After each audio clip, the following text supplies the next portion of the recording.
Alright, all you high-scoring champions out there, welcome back to the Indy Radio Arcade. And that's the reason why in the world we don't wait 7 years to review games, folks. And also, alongside with that, the music that you heard during the background for that review was actually inspired from the theme of Max Payne itself. Yeah. And as a matter of fact, one day I may actually work on it a little bit more and release it to the people out there so they can hear it in its entirety. Yeah, that's something I hope to do in the near future.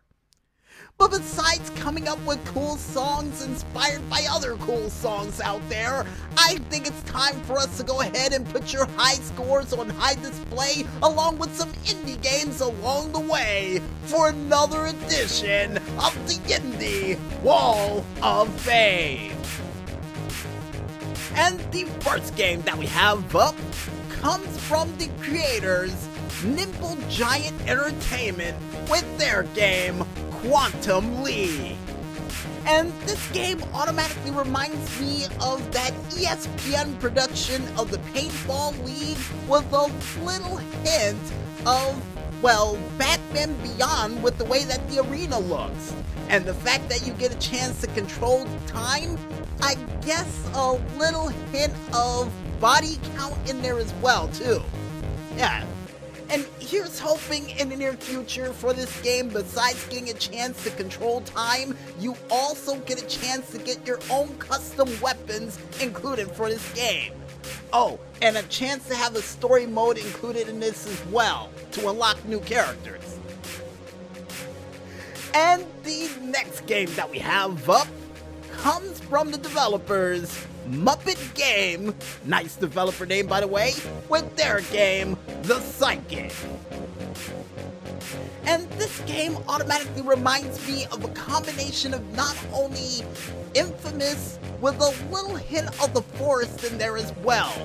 And here's hoping in the near future for this game that you can actually gain the power to actually not only control the weather, but also to control the actual seas itself that surrounds you.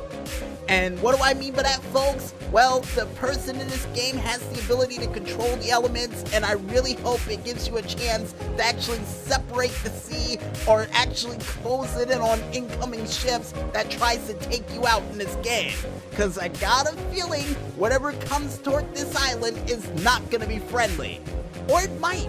You know, if you want to do some bad deeds, there you go.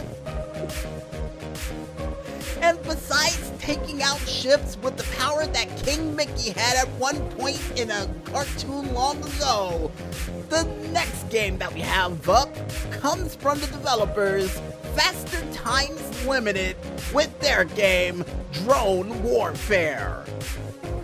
And this game automatically reminds me of B-Movie. And the actual Bee Movie with the bees wondering where in the world they went all those years and then they made a resurgence. It's the same thing, only this time the bee's a robot. And here's hoping in the near future for this game, with this bee robot you get a chance to use to protect the bees to save the world. You get a chance to actually upgrade this bee to fly faster or even fly higher to take out other predators that tries to take, out the colony in this game. Especially spiders. I mean, I know this bee has the power to actually shoot missiles and rockets and lasers, but a railgun would be good enough to take out a spider.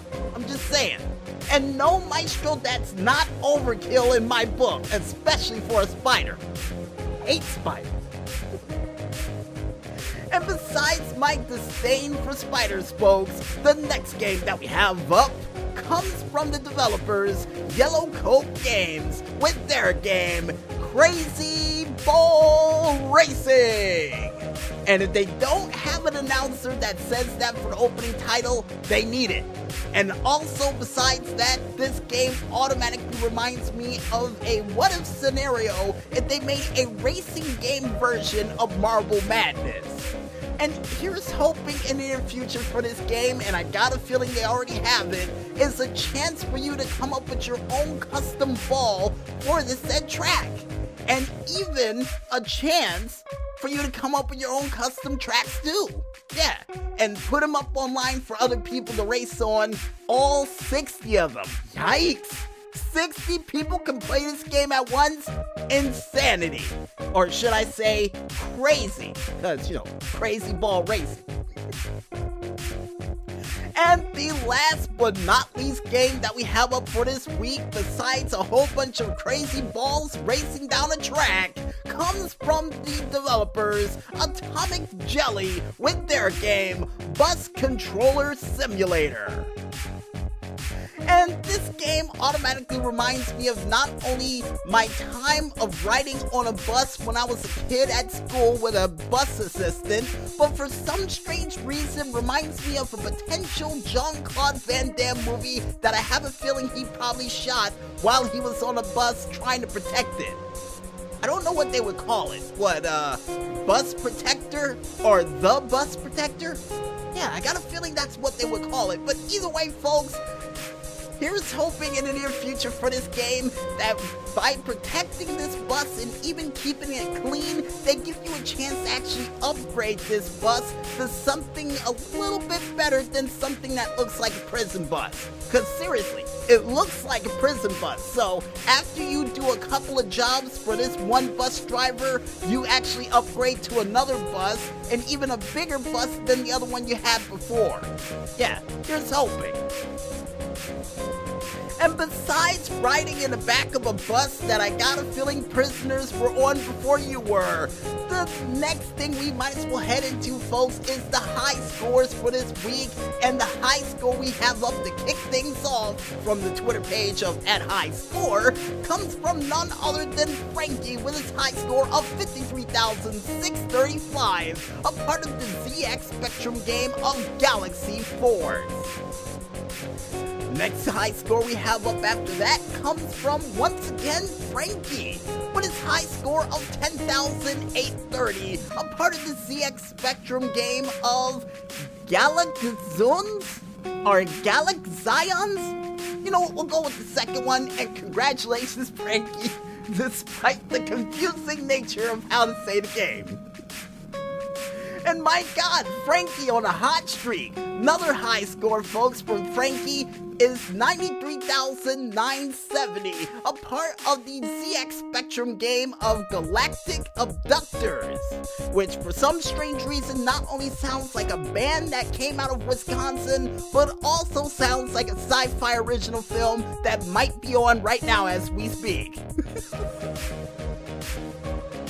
Anyway, folks, next high score we have up comes from none other than ZPS, with his high score of 941,730, a part of the arcade game of Hisao Zame.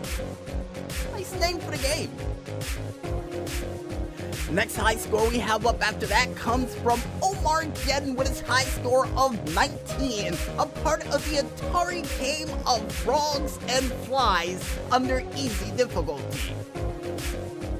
And oh, a high score that's in the 6-figure range, folks. Actually 7 figures if you look at it, from none other than Jess, with his high score of 1,438,370, a part of the arcade game of Blazing Star.